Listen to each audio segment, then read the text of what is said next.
वासुदेवाय ओम नमो भगवते वासुदेवाय ओम नमो भगवते वासुदेवाय नमो विष्णुपदाय कृष्णपृष्ठाय भूतले श्रीमते जयपताका स्वामिनेति नामिने नमाचार्य पादाय निताय कृपापदायिने गौरकथाधाम दया नगर ग्राम तारिणे नमो विष्णुपदाय कृष्णपृष्ठाय भूतले श्रीमते भक्ति वेदांत स्वामिनेति नामिने नमस्ते सरस्वती देवी गौरवाणी प्रचारिणे निर्विशेष शून्यवादी पाश्चात्य देशतारणे जय श्री कृष्ण चैतन्य प्रभु नित्यानंद श्री अद्वैत गदाधर शिवासादि गौर भक्तवृंद हरे Krishna Krishna Krishna Hare Hare Hare Ram Ram Ram Hare Hare.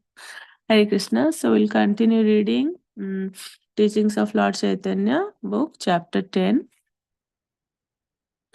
The body of Krishna. Second.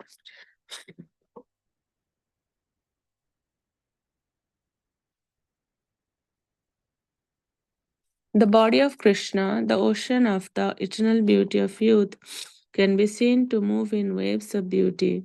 And there is a whirlwind at the sound of his flute. Those waves and that whirlwind make the hearts of the gopis flutter like dry leaves on trees. And when those leaves fall down at Krishna's lotus feet, they can never rise up again.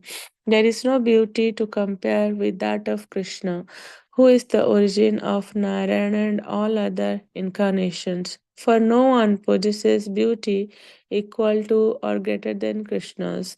Otherwise, why would the goddess of fortune, the constant companion of Narayana, give up his association and engage herself in penance to gain the association of Krishna? Such is the super excellent beauty of Krishna, the everlasting mine of all beauty. It is from that beauty that all other beautiful things emanate.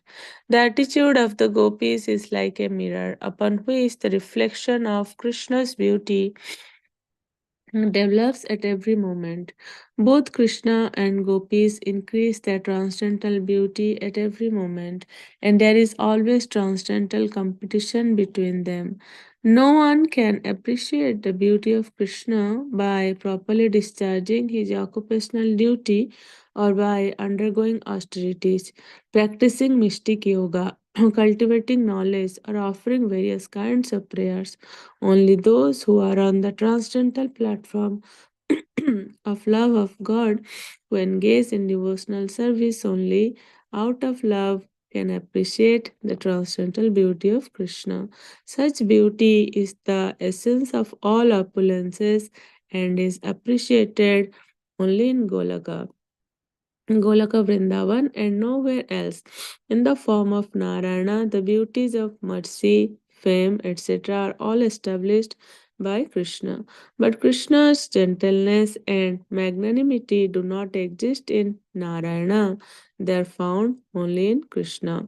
Lord Chaitanya, greatly relishing the verses of Srimad Bhagavatam, he was explaining to Sanatan, quoted another verse from Canto 9, chapter 24, verse 65. यस्याननं मकरकुण्डलचारुकर्णा भ्राजत्कपोलसुभगं सबिलासहासं नित्योत्सवं नातत्रिपुरदृशिभिः पिबन्त्यनार्यो नरश्च Mudita कुपिता निमेश्च.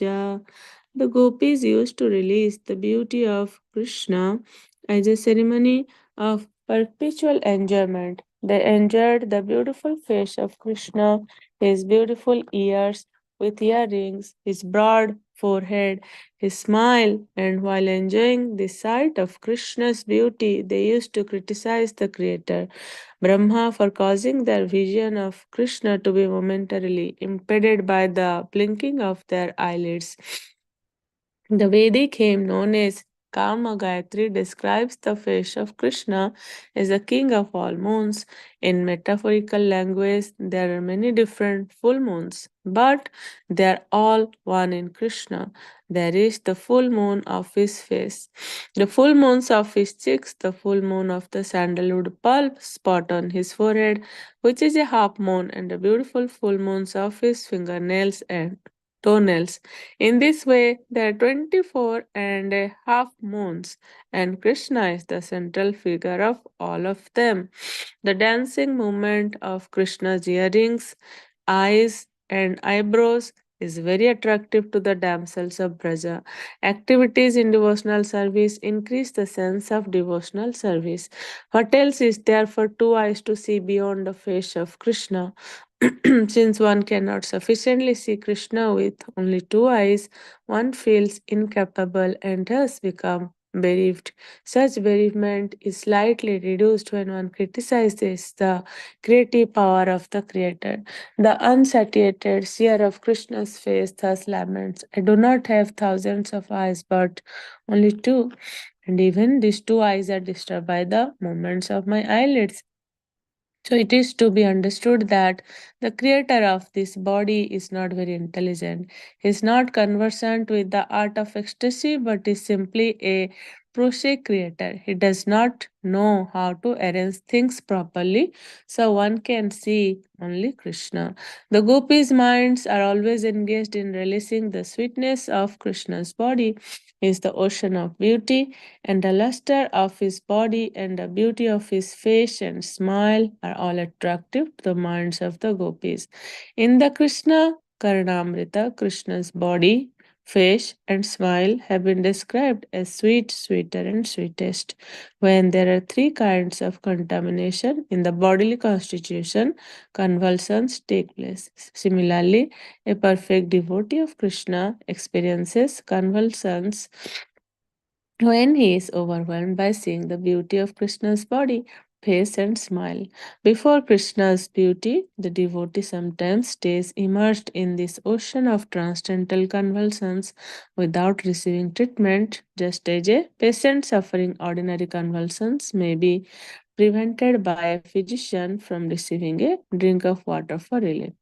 The devotee increasingly feels the absence of Krishna, for without him one cannot drink the nectar of his beauty.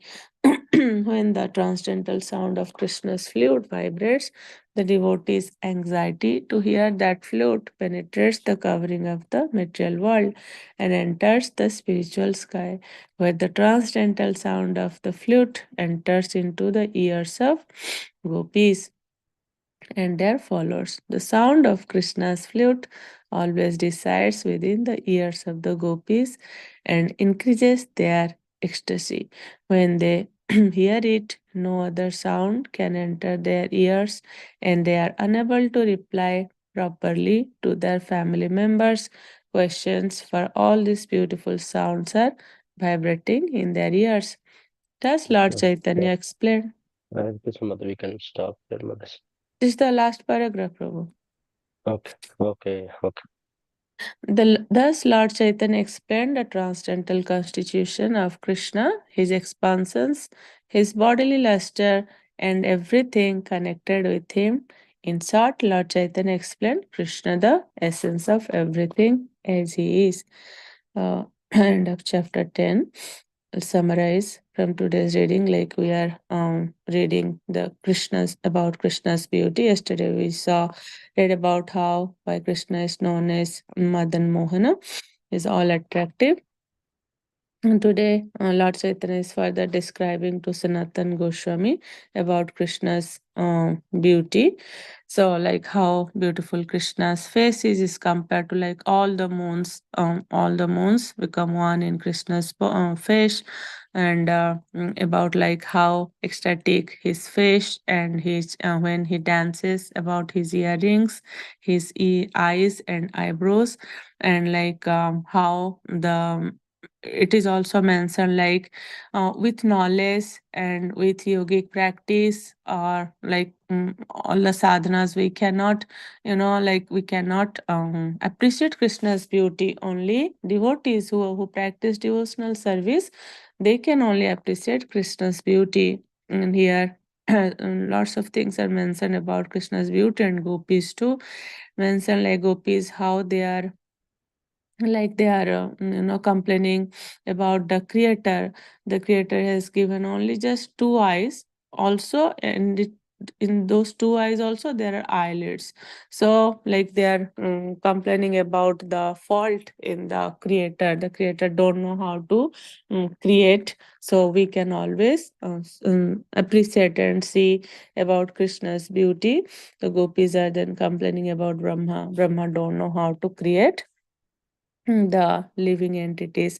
And it is also mentioned here about like how even goddess of fortune see like Krishna's beauty is in the beauty is like that. Even goddess of fortune she left Narayan and she came to to always to always serve Lord Krishna. And it's also mentioned about the difference between Narayan and Krishna. So it's mentioned in the form of Narayan, the beauties of mercy, fame, etc. are all established by Krishna, but Krishna's gentleness and magnanimity do not exist in Narayana. They're only found in Krishna. So sometimes people get confused between Narayana and Krishna. So we can like give this scriptural reference how what is the difference. Like Krishna is the main source, he is the supreme personality of Godhead. Then um yeah, like yes, Lord Chaitanya Mahaprabhu is further explaining to Sanatan Goswami about how the gopis used to release the beauty of Krishna as a ceremony of perpetual enjoyment, and like they're always engaged thinking about Krishna. So even they're like unable to answer the questions asked by their relatives, and yes, the Krishna's face, how Krishna's face is the king of all moons. Yeah, these are the and gopis' minds, how they're always engaged in releasing the sweetness of Krishna's body.